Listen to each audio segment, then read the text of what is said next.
O sobrado assombrado de São Paulo. Você nunca mais vai dormir tranquilo. São Paulo, 1972. A cidade vibrava com a efervescência dos novos tempos, mas também guardava sombras nas esquinas de seus bairros antigos.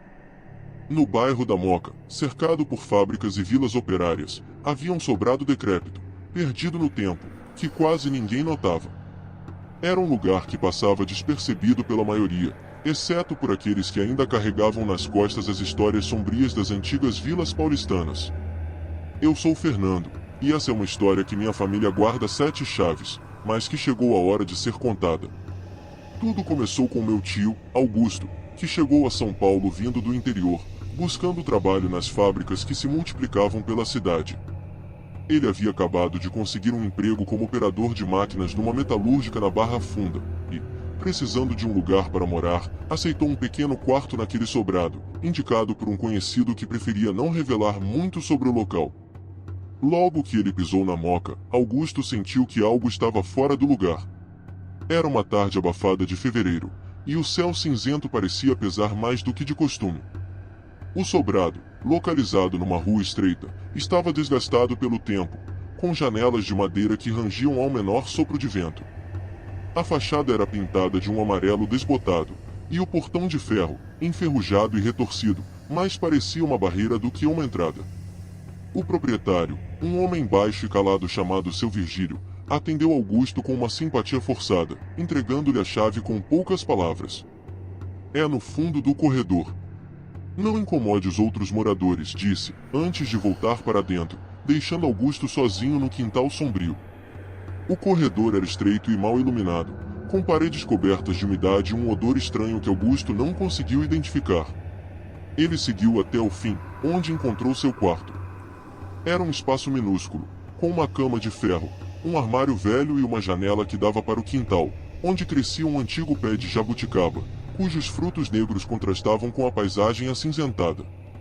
Na primeira noite, Augusto mal conseguiu dormir. O silêncio no sobrado era absoluto, interrompido apenas pelos estalos da madeira velha. A cada vez que seus olhos se fechavam, ele sentia uma presença estranha, como se alguém estivesse observando. O medo foi tomando conta dele, mas ele tentava se convencer de que era apenas a mudança para um lugar novo, um bairro desconhecido. Na manhã seguinte, antes de sair para o trabalho, encontrou Dona Nésia, uma senhora que morava no quarto ao lado. Ela parecia ser a única pessoa disposta a trocar algumas palavras. "Você é novo por aqui, não é?", disse ela, com um olhar que misturava curiosidade e preocupação. "Sim, acabei de chegar do interior." "Consegui um emprego na Barra Funda", respondeu Augusto, tentando soar casual. "Cuide-se, moço. Esse lugar já viu dias melhores. Evite o quintal à noite. Nunca se sabe o que pode aparecer por lá." Augusto riu, pensando que era apenas uma superstição de uma senhora idosa. Mas, ao mesmo tempo, não pôde deixar de sentir um arrepio na espinha. O trabalho na fábrica era exaustivo, mas proporcionava a estabilidade que Augusto precisava. No entanto, as noites no sobrado eram cada vez mais difíceis. Ele começou a notar coisas estranhas, passos que ecoavam pelo corredor quando todos deveriam estar dormindo, sussurros que pareciam vir das paredes, e o constante sentimento de estar sendo vigiado. Na terceira noite, Augusto teve um sonho. Estava no quintal do sobrado, e a jabuticabeira estava cheia de frutos brilhantes, mas quando ele se aproximava, os frutos começavam a sangrar, gotejando um líquido espesso e escuro que manchava o chão. Ele acordou suando frio, com a sensação de que algo estava errado, muito errado. E foi naquela mesma noite que ele finalmente viu algo que não podia ignorar. Ao se levantar para beber água, percebeu uma luz fraca vindo do corredor. Ao abrir a porta do quarto, viu que a luz vinha do fundo do corredor, onde uma figura parada diante da jabuticabeira parecia esperar por ele. Augusto sentiu seu coração acelerar, e quando a figura se virou, ele viu claramente o rosto de uma mulher pálida, com olhos que brilhavam num verde etéreo. Ela sussurrou seu nome. No instante seguinte, a luz se apagou, e Augusto se viu sozinho no escuro, com o som da sua própria respiração pesada preenchendo o silêncio. Ele correu de volta para o quarto e trancou a porta, sentindo-se encurralado em um pesadelo do qual não podia escapar. Na manhã seguinte, Dona Nésia olhou de maneira diferente, como se soubesse o que tinha acontecido. Você viu, não foi? Ela perguntou, baixinho. Quem era aquela mulher? Augusto mal conseguia manter a voz firme. Essa é uma história antiga, moço. Mas você não está pronto para ouvir, ainda. A partir daquele momento, Augusto sabia que sua vida nunca mais seria a mesma. Algo esperava naquele sobrado, algo que não pertencia a este mundo. E ele tinha acabado de ser envolvido por essa presença sombria. O que havia naquele sobrado? Quem era a mulher que o chamou pelo nome? Augusto sabia que, se quisesse sobreviver, precisaria desvendar os mistérios daquele lugar, mesmo que isso levasse a confrontar seus piores medos.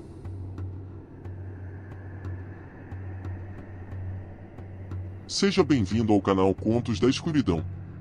Obrigado por assistir a este vídeo, se inscrever no canal e ativar as notificações. Se gostar, lembre-se de deixar o like e comentar.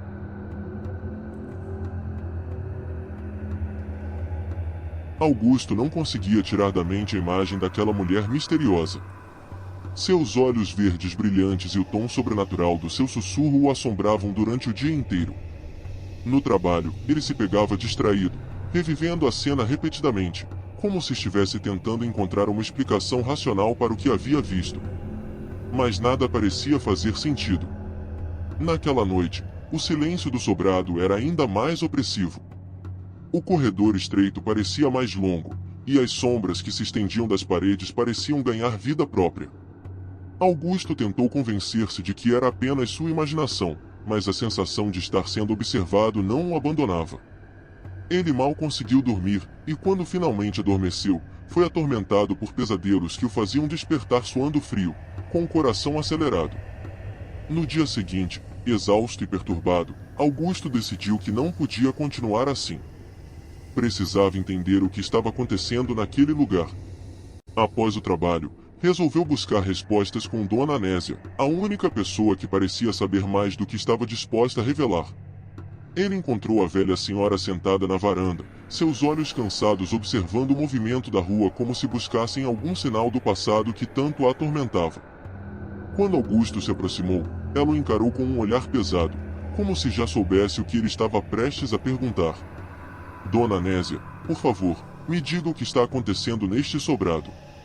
Quem era aquela mulher que eu vi no corredor? Augusto perguntou, tentando manter a voz firme. A senhora suspirou profundamente, como se carregasse o peso de décadas de segredos nas costas. Ela hesitou por um momento antes de começar a falar, sua voz baixa e cheia de melancolia. Você não deveria estar aqui, Augusto. Este lugar, ele carrega uma maldição antiga, algo que nunca deveria ter sido perturbado. A mulher que você viu, ela não pertence mais a este mundo.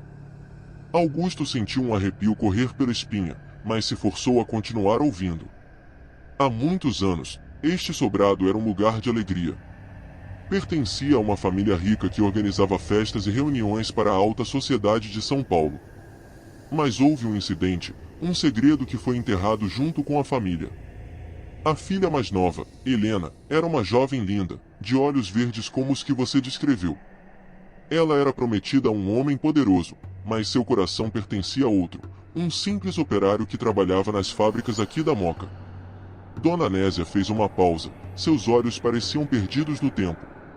Augusto não ousou interromper. Quando o pai de Helena descobriu o romance proibido, ficou furioso. Ele trancou a filha em seu quarto, no fundo do sobrado, proibindo-a de sair até que o casamento fosse realizado. Mas Helena se recusou a obedecer. Ela passou dias trancada, sem comer, sem falar, até que um dia, a empregada encontrou seu corpo, pendurado na jabuticabeira no quintal. Dizem que ela se enforcou com um lenço branco que havia recebido do operário. Augusto sentiu um calafrio profundo. O quintal, a jabuticabeira, tudo se encaixava de forma perturbadora. Desde então, continuou Dona Nésia, dizem que o espírito de Helena nunca deixou este lugar. Ela está presa aqui, entre este mundo e o próximo, esperando por algo ou alguém.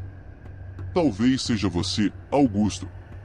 Talvez ela tenha visto em você algo que a lembre do operário, do amor que ela perdeu. A história era aterrorizante, mas ao mesmo tempo, despertava em Augusto uma curiosidade mórbida. Ele precisava saber mais, entender por que Helena o havia escolhido para revelar sua presença. Mas antes que pudesse fazer mais perguntas, um som estranho interrompeu a conversa. Era um rangido, vindo do fundo do corredor. Os dois se entreolharam, e o olhar de medo nos olhos de Dona Nésia foi suficiente para Augusto perceber que algo estava prestes a acontecer. Você precisa sair daqui, disse ela, quase em um sussurro. Não é seguro. Quando a noite cai, as coisas mudam. Mas antes que Augusto pudesse responder, o rangido se intensificou, e ele sentiu o chão vibrar levemente sob seus pés. Era como se o próprio sobrado estivesse se movendo, respirando. A porta do fundo do corredor, aquela que sempre estivera trancada, começou a abrir lentamente, revelando uma escuridão que parecia engolir a luz ao redor. Sem pensar, Augusto deu um passo em direção à porta. Algo o atraía para aquele lugar, uma força invisível que ele não conseguia resistir. Dona Nésia tentou segurá-lo, mas era tarde demais. Ele já estava decidido a descobrir a verdade, não importava o custo. Cuidado, Augusto implorou ela. Helena não é a única que está presa aqui. Mas suas palavras se perderam no ar. Augusto seguiu em direção à porta aberta, enquanto a escuridão se aproximava cada vez mais, como se estivesse esperando por ele. O corredor parecia se estender infinitamente à medida que Augusto avançava em direção à porta que se abrirá sozinha. A escuridão, que antes parecia confinada ao final do corredor, agora avançava em ondas, engolindo a luz das lâmpadas fracas que piscavam como velas prestes a apagar. Cada passo de Augusto era acompanhado pelo som de seu próprio coração, que parecia bater mais alto que seus passos, como se o próprio sobrado estivesse sincronizado com seu medo crescente. Quando ele finalmente alcançou a porta, hesitou por um momento. Um frio intenso emanava da abertura, um frio que parecia vir de dentro da própria terra, carregado de umidade e de algo mais, algo podre. O cheiro de enxofre o atingiu com força, e Augusto teve que cobrir o nariz e a boca com a mão para não engasgar. Mas, mesmo diante desse presságio terrível, ele sentiu uma força invisível empurrando-o para dentro, uma voz sussurrando em sua mente que ele precisava continuar. Ele deu o primeiro passo para dentro do quarto. A escuridão era total, mas seus olhos logo se ajustaram, revelando um espaço que parecia ter sido abandonado há décadas. As paredes estavam cobertas de mofo, e o chão de madeira rangia sob seus pés. No centro do quarto, havia um espelho antigo, com a superfície embaçada e rachada. Diante do espelho, uma cadeira de balanço, que movia-se levemente, como se alguém tivesse acabado de levantar. Augusto engoliu em seco e deu mais alguns passos para dentro, aproximando-se da cadeira. Ao lado dela, no chão, estava um lenço branco, amarelado pelo tempo. Ele sabia, sem precisar de explicações, que aquele era o lenço de Helena. Aquele com o qual ela teria tirado a própria vida. De repente, a cadeira parou de balançar. Augusto sentiu uma presença atrás dele, uma sombra que crescia na escuridão. Ele não queria se virar, mas algo forçava a encarar o espelho. Quando finalmente olhou, viu seu reflexo, e atrás dele, a figura de Helena. Sua pele era pálida como a cera, e seus olhos verdes, agora sem vida, estavam fixos nele. A boca dela se abriu lentamente, mas nenhum som saiu. Mesmo assim, Augusto ouviu claramente dentro de sua mente: ajude-me. A palavra ecoou em sua cabeça, repetindo-se em um ciclo infinito, como se Helena estivesse presa em um loop de desespero eterno. Augusto sentiu um calafrio que o paralisou, mas então, algo ainda mais terrível aconteceu. No reflexo do espelho, ele viu a porta do quarto se fechar sozinha, trancando-o dentro daquela prisão de trevas. Desesperado, ele se virou para abrir a porta, mas quando tocou na maçaneta fria, ela se dissolveu em suas mãos, transformando-se em uma substância viscosa que escorreu pelos seus dedos. O chão sob seus pés começou a tremer, e ele ouviu um ruído baixo, como um rugido que vinha das profundezas da terra. Era o som do próprio sobrado, ou talvez de algo mais antigo e maligno, que despertava lentamente. O espelho começou a vibrar, e a imagem de Helena se distorceu, como se estivesse sendo puxada para dentro do vidro. Augusto observou, impotente, enquanto o reflexo dela se transformava em uma sombra disforme, que parecia lutar para escapar de uma força invisível. A sombra se contorceu, tentando se libertar, mas foi puxada para dentro do espelho com um som seco, que reverberou pelo quarto. Augusto ficou de frente para o espelho vazio, seu próprio reflexo oscilando diante dele. E então, como se estivesse sendo empurrado por uma força além de sua compreensão, ele sentiu seu corpo ser arrastado para frente, em direção ao vidro rachado. A superfície fria tocou seu rosto, e por um momento, ele viu algo do outro lado, um lugar escuro e desolado, onde sombras se moviam sem forma ou propósito. Antes que pudesse reagir, sentiu o espelho puxá-lo, como se fosse feito de areia movediça. Suas mãos se agarraram às bordas, tentando resistir, mas era inútil. Ele estava sendo sugado para dentro, e o quarto ao seu redor começou a desaparecer, engolido pela escuridão. Com um último esforço, Augusto soltou um grito, chamando por alguém, por qualquer um, mas sua voz foi absorvida pela escuridão impenetrável. Ele foi puxado para dentro do espelho, e o silêncio absoluto tomou conta do quarto. Tudo o que restou foi o espelho rachado, agora refletindo apenas o vazio, enquanto a cadeira de balanço começava a se mover lentamente, como se alguém invisível estivesse sentando-se nela. No instante final, antes de perder completamente a consciência, Augusto percebeu que não estava sozinho do outro lado. Viu outras sombras ao seu redor, presos na mesma escuridão, e ouviu sussurros, sussurros que prometiam que sua alma jamais descansaria enquanto estivesse ali. E no meio daquele abismo sem fim, ele finalmente entendeu. Helena não estava pedindo ajuda para escapar. Ela estava tentando avisá-lo, tentando impedi-lo de cometer o mesmo erro. Mas agora era tarde demais. A última coisa que Augusto viu foi o reflexo da sua própria face distorcida, enquanto sua alma se dissolvia na escuridão. A cadeira parou de balançar. A escuridão envolveu tudo. O silêncio voltou a reinar no sobrado. E, em algum lugar do espelho, o olhar vazio de Augusto agora observava, esperando pelo próximo a ser tragado pela maldição.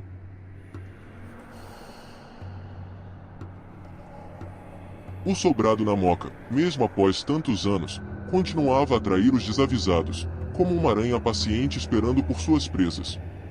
Após o desaparecimento de Augusto, as coisas no velho sobrado mudaram de maneira sutil, mas profunda. Os poucos moradores que restavam começaram a sentir que o lugar estava mais frio, mais sombrio. Um cheiro constante de enxofre pairava no ar, como se o próprio prédio estivesse exalando sua podridão interna. Dona Nésia, que havia alertado Augusto, sabia que algo terrível havia acontecido naquela noite. Ela nunca mais viu o jovem sair de seu quarto, e o silêncio que antes era comum no sobrado tornou-se ainda mais denso, carregado de uma tensão que fazia os pelos da nuca se arrepiarem. Mesmo assim, ninguém ousava falar sobre isso. Era como se todos soubessem, instintivamente, que o sobrado tinha ganhado mais uma sombra em sua longa lista de vítimas. Mas a coisa mais estranha aconteceu um mês depois do desaparecimento de Augusto. Certa noite, quando todos os outros moradores já estavam trancados em seus quartos, Dona Nésia ouviu o som de passos no corredor. Passos pesados, como os de alguém cansado, arrastando os pés.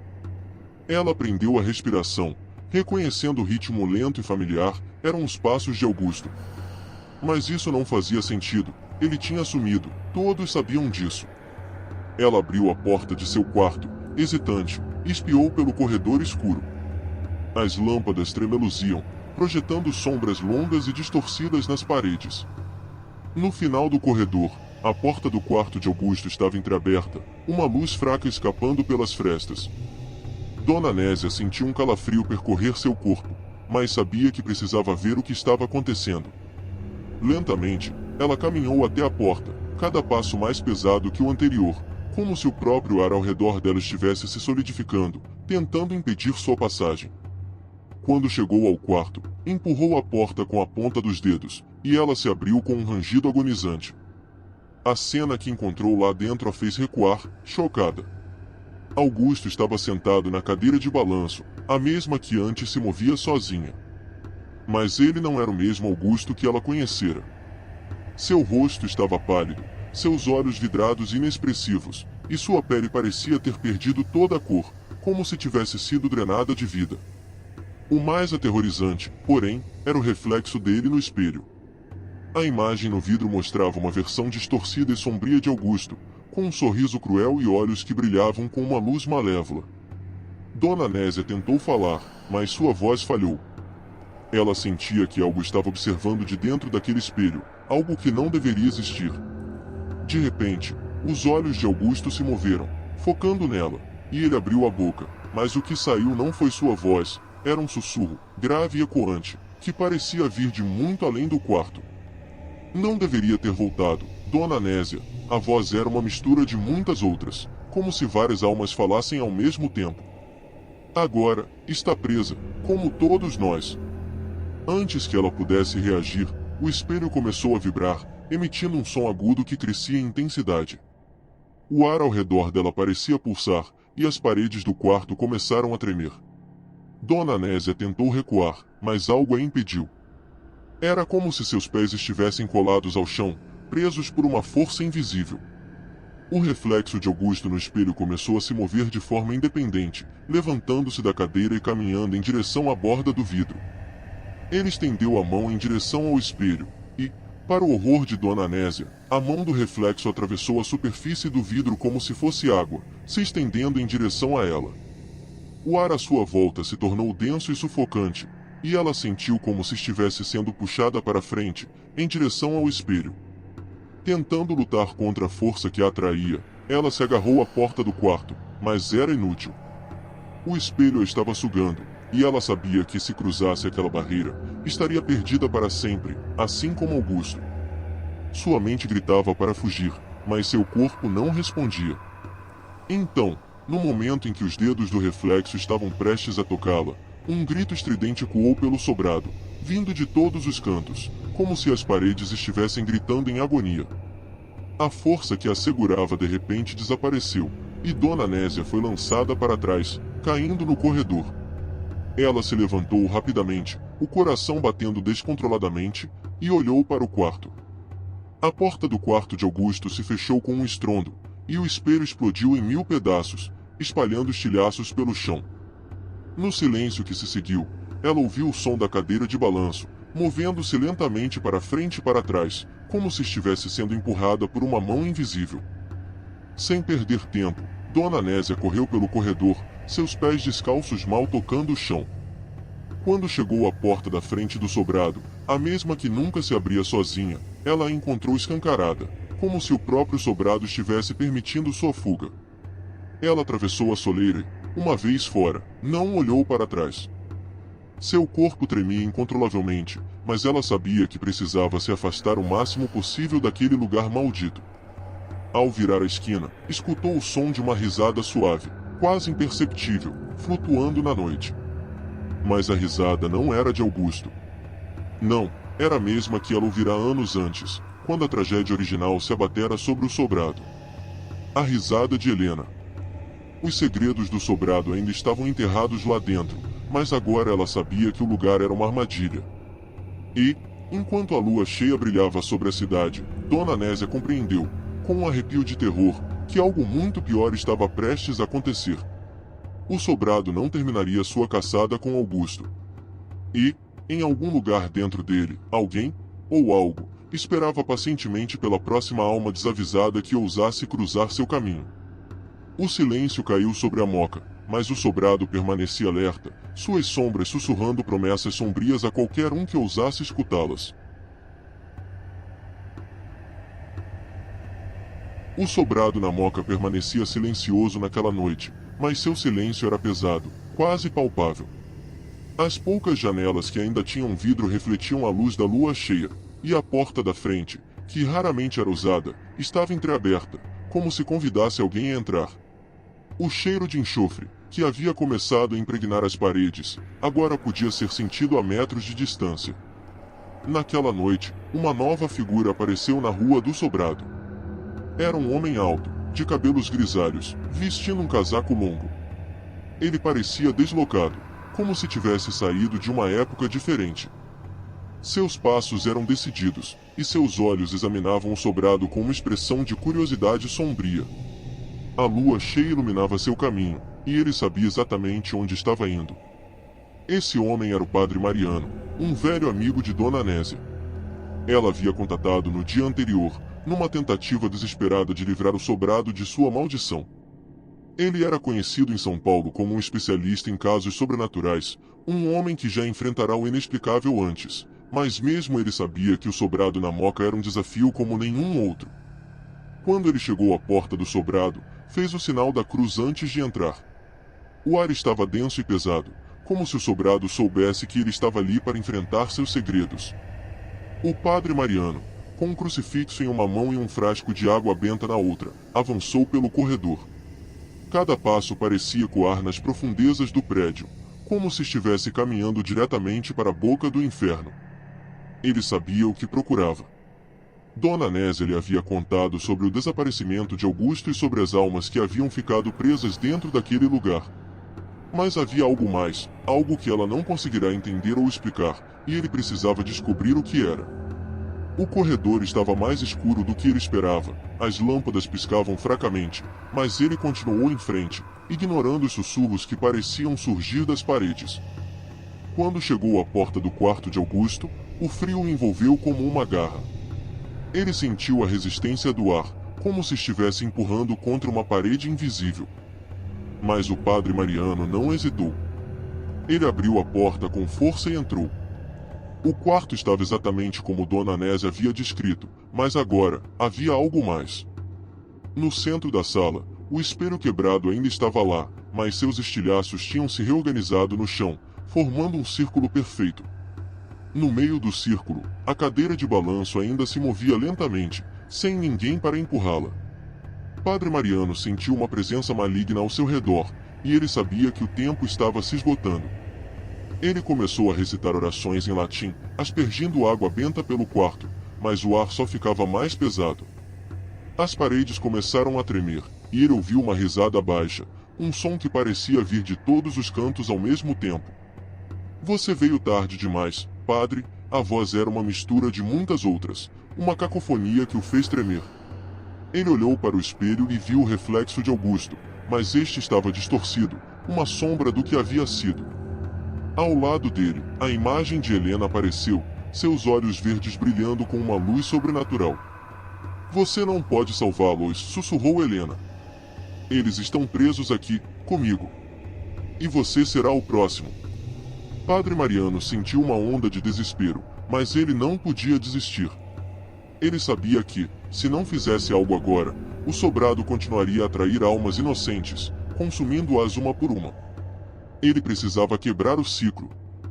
Com uma determinação renovada, ele avançou em direção ao espelho, brandindo o crucifixo. Mas assim que tocou o vidro, uma força invisível o empurrou para trás, jogando-o contra a parede. O espelho começou a pulsar, como um coração vivo, e a sala se encheu com o som de sussurros, risos e gritos de agonia. Mas Padre Mariano não desistiu. Ele se levantou, pegou o frasco de água benta e lançou o conteúdo diretamente no espelho, enquanto recitava uma oração de exorcismo.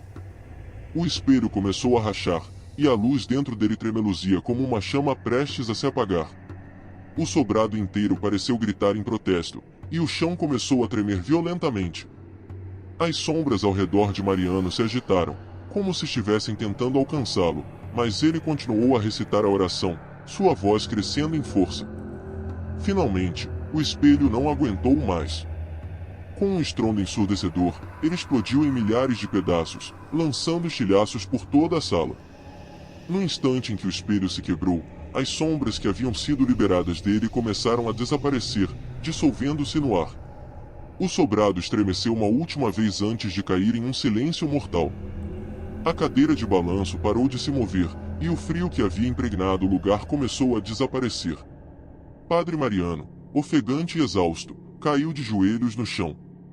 Ele sabia que tinha vencido, mas a um custo terrível. Augusto e as outras almas não poderiam ser salvas, estavam perdidas para sempre. Mas o sobrado, finalmente, havia sido libertado de sua maldição. Ele saiu do quarto, passando pelos estilhaços do espelho que agora não eram mais que vidro quebrado. Quando chegou à porta da frente do sobrado, encontrou Dona Nésia esperando por ele, os olhos cheios de lágrimas. Está feito, disse ele, com uma voz trêmula. O mal foi expulso. Mas não há como trazer de volta aqueles que foram levados. Dona Nésia assentiu, triste, mas aliviada. Ela sabia que aquilo era o melhor que poderiam ter feito. Juntos, eles deixaram o sobrado para trás, sem olhar para trás. Naquela noite, finalmente, o sobrado ficou em paz. Mas, mesmo enquanto caminhavam pela rua deserta, uma última sombra se arrastou pelas paredes internas do prédio, imperceptível. A lua brilhava intensamente, refletindo nos cacos do espelho espalhados pelo chão. E, em meio ao silêncio, um único som sutil ecoou pelas ruínas do espelho. O leve som de uma cadeira de balanço, começando a se mover novamente. E o sobrado esperava. Se você realmente quer sentir o terror pulsar em suas veias, não pode deixar de conhecer um dos clássicos mais assustadores de todos os tempos, O Iluminado, de Stephen King. Esta é a história que inspirou o famoso filme, mas acredite, o livro é ainda mais aterrorizante. Quer levar esse horror para casa? Na descrição do vídeo, você encontra o link para adquirir seu exemplar na Amazon. Prepare-se para noites insones e um medo que vai te acompanhar por muito tempo. Ficamos por aqui no vídeo de hoje. Se você gostou, lembre-se de deixar o like e um comentário, porque isso me incentiva a trazer mais contos de terror assustadores para você. Continue comigo em mais histórias assombradas. Basta clicar em um dos 2 vídeos que estão aparecendo para você agora. Te vejo lá dentro, se você tiver coragem.